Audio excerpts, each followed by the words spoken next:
I know it's been a minute. A lot of things have been going on. Good things, good things. Welcome to the Art of, discussing what art is and is not. I am your host, and this podcast is sponsored by Anchor, your one-stop shop for everything podcasts, free to host, spread your information through all the different podcasting platforms. Go on anchor.fm, upload your information. It's really quick, really simple, really easy, and at this point now we're doing video podcasts, which is where you see me on. Within Anchor, there's everything that you need to edit your podcast and put it together and also just release it all within the app. So give it a shot. It is 100% free. Quick announcements. Yours truly is a real estate agent for Century 21 Nicholson. I'm in New Jersey. I will be getting licensed MPH shortly, but I am a New Jersey real estate agent. Listen, if you're looking to buy, you're looking to sell, you just want some information, maybe you're doubtful about the market, maybe you're hearing things that you're not really sure, I'm your guy, so me up. Find me over on Instagram at AgentJNJ. So that's Agent JAYNJ.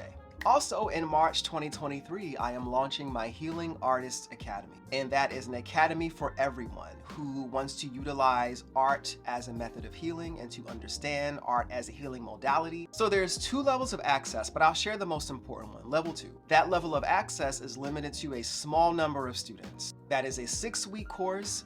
And at the end of the course, we will have a virtual art exhibit. You will showcase your work, and we'll have an artist talk during that exhibit, talking about our work and exploring the different things that led us to where we are now. Healing Artists Academy on Instagram, you can add that page, and there is a link there where you can sign up for the newsletter to get information on the course's release, as well as costs and all that good stuff. Many may not be aware that I host monthly healing arts courses for war veterans, and we paint and we draw. We explore art as a healing modality, and we come together. I learn different things from the veterans, we bond, and we create art together. My art has been extremely instrumental in the person that I am today. I have used my art to literally change my life and bring things to me, and to end things in my life as well. So figure, why not bring that as a course and teach people how to use art in that method as a healing method, but also as a means of changing your life. Let's get into the topic. I knew very little about cannabis. I saw what the media gave and those around me who engaged in it recreationally, and I had my opinions or my stereotypes formed around that. So in my youth, my view of cannabis was myopic. And as I got older, I learned of the different strains, sativa, indica, the hybrids, and of course the nicknames with all that mixed together. Eventually, my stereotyping left, and I understood that people had different uses for it. Some used it to access their creativity. Others used it to relax or de-stress. So I've officially smoked cannabis for the first time in my entire life in 2019 in California. And in short, I experienced a panic attack. I saw things that I still have sketched on my iPad to this day. One of which was this guardian of black jaguars. It was a man standing in front of a host of black jaguars, and he had this gold chain, and yeah, it was super vivid, but super interesting. And he had a name too.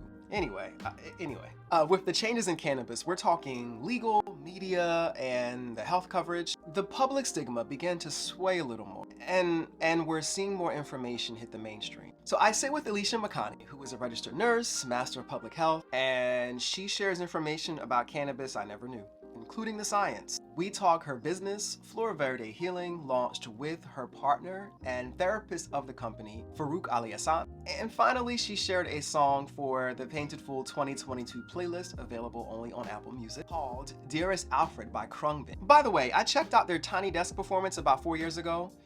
Oh my God. Yo, they're pretty major. Yes. So, definitely gained a fan. This will be a 2-part series releasing now and in 2 days. So check back on Thursday for the other part. Let's get into it.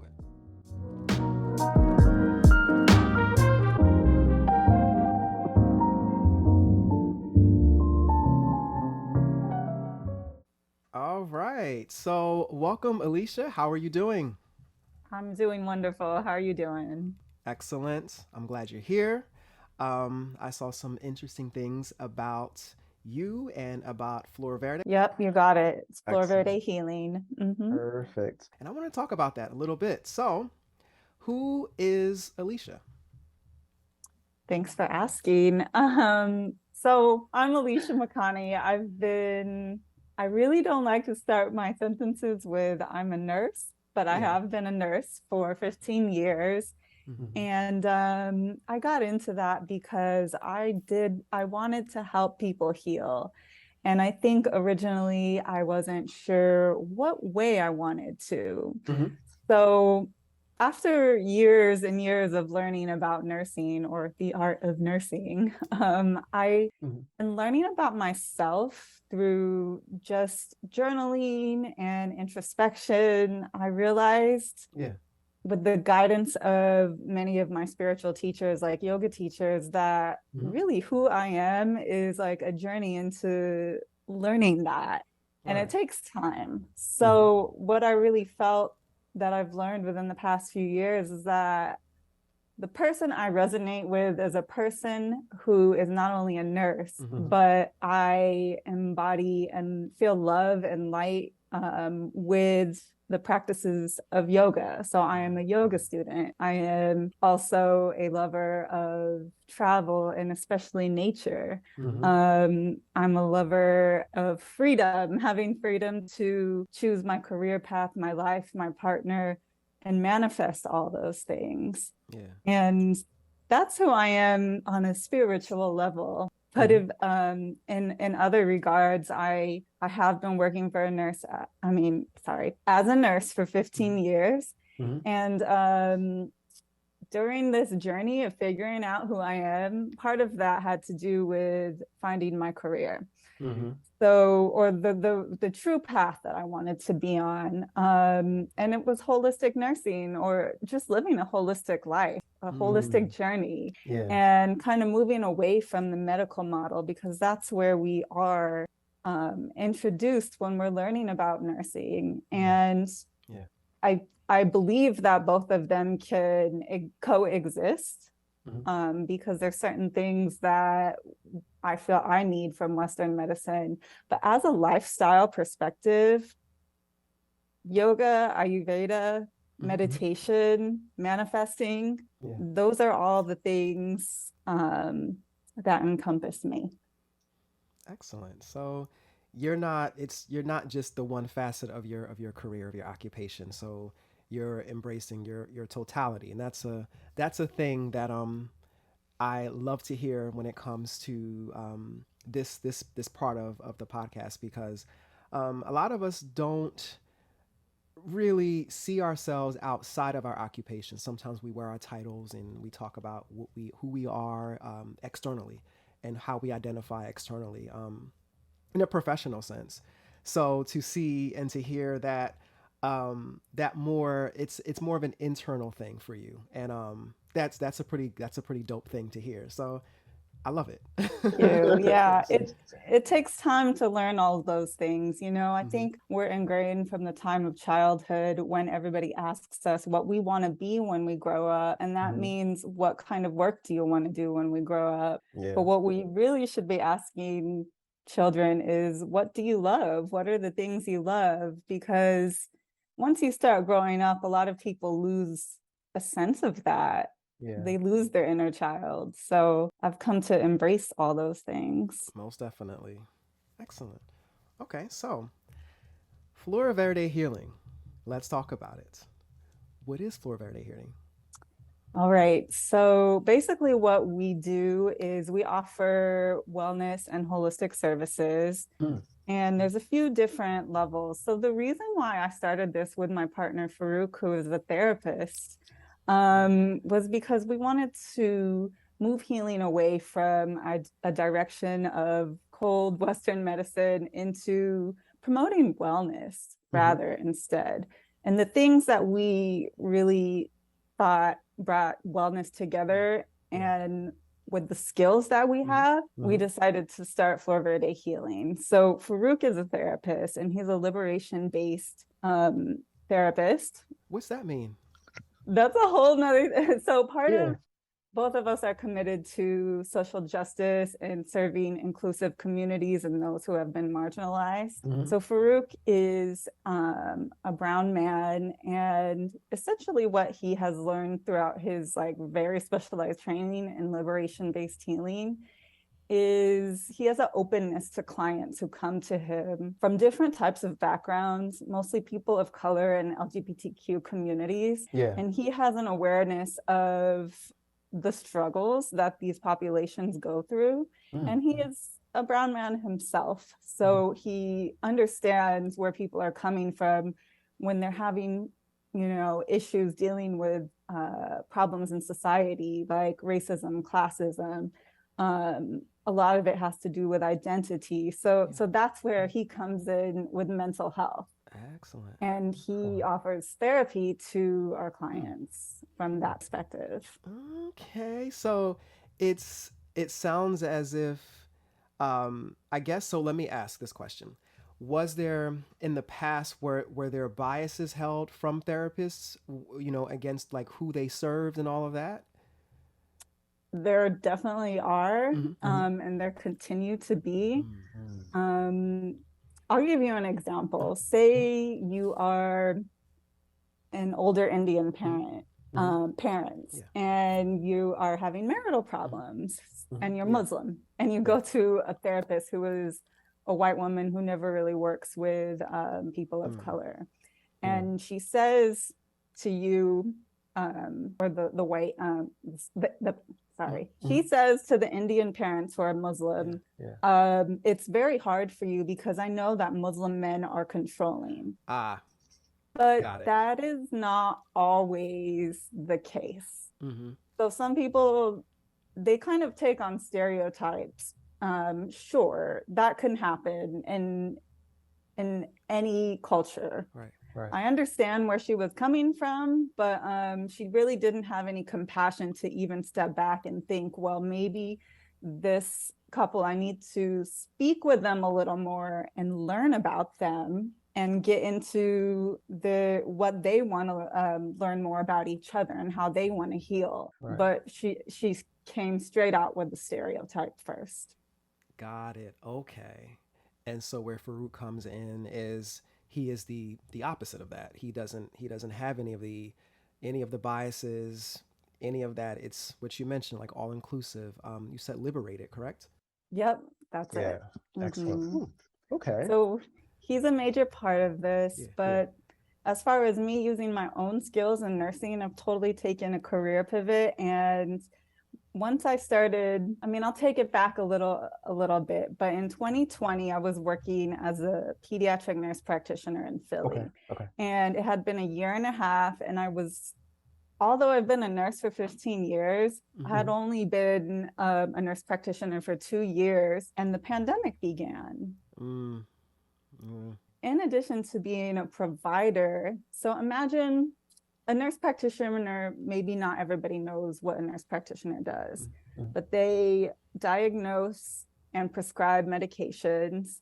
So imagine I was in schools doing the role of a doctor, but I worked for a nonprofit and the schools were very underfunded. So during COVID, I had to do provider visits and I had to run COVID clinics, which I didn't get paid more for. And it was very stressful because, I mean, a pandemic is a stressful time, right? You know,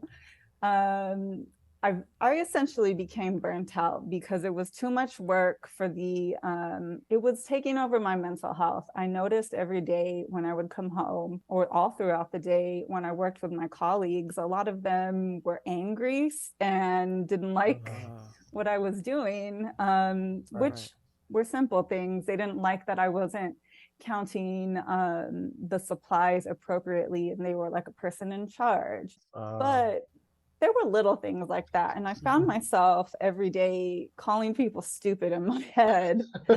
And I knew at that point, I was like, this is not right. I need to change something. Yeah. And I went on a whole journey to explore, like, well, what is it that I really want? And who is it that I want to be? You know, in my past life, I've manifested relationships. And it wasn't until that moment that I realized, oh my gosh, like I did that to find a relationship with a loving partner. Why haven't I ever thought of creating a career path in the same way? Yeah. Yeah.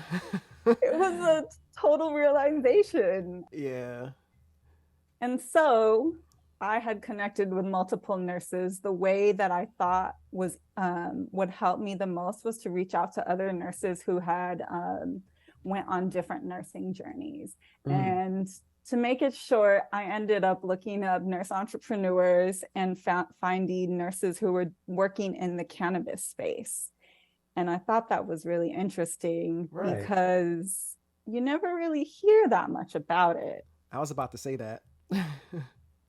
And so I was very intrigued with it. And I took some classes. I got some mentors who were cannabis nurses. And our whole thing is like, there is the recreational use of cannabis. And I'm fine with that. But as a nurse, our goal is to educate patients about how to actually use cannabis for specific therapeutic reasons or to help specific physical ailments. And the way that you do that is a lot more detailed than the media puts out. Really? Yes. And there's so many minute things that we could describe. Maybe you've heard of indica versus sativa strains. Have you heard that? Okay. Yes. So a lot of people are going to take those terms. Indica, that means I'm in the couch and I'm like, this strain is going to put me in the couch and have me relax and go to sleep. Whereas sativa is going to give me energy. Those terms were just created to describe the way the plant looks by botanists. That's it? Yeah, yes. So wow.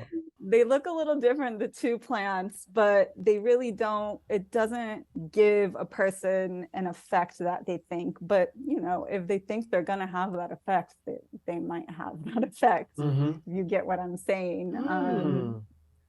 So there's a lot more education that needs to be done with patients. And it can get kind of really detailed.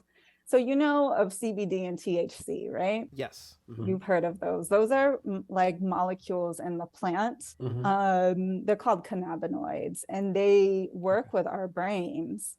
We actually have a whole body system called the endocannabinoid system. So you know how... Really? Okay. Yes. You have a heart system, you have a lung system, you have a brain system, all those systems, right? We have an endocannabinoid system, and that system exists within our body to help us create balance. And they haven't been teaching about this in medical schools. They don't really teach about it. And there's a lot of reasons for this. But our bodies are wired to respond through our endocannabinoid system to cannabinoids, which help us maintain balance. We can actually make our own through various activities, but if, say we're off balance, right? And off balance could be you're having pain, you're feeling anxious, you're feeling depressed, or having any number of symptoms, right? So what the endocannabinoid system can do, if you're not making enough cannabinoids on your own, we have plants that can supplement us, right? You're right. Vitamins. So the marijuana plant has CBD and THC. So a lot of people take CBD for anxiety. Right. CBD is working with our endocannabinoid system to give us that stress relief. If that makes sense. Yeah, right. And the CBD and THC aren't the only molecules in the plant.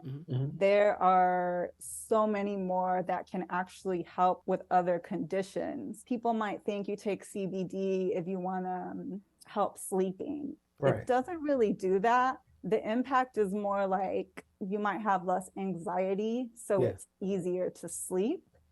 But there's different molecules out there in plants that can help you sleep. So I'll give you an example. One is called CBN. There's other molecules called like CBG is great for pain. You're like, Really? what? Yeah. Really?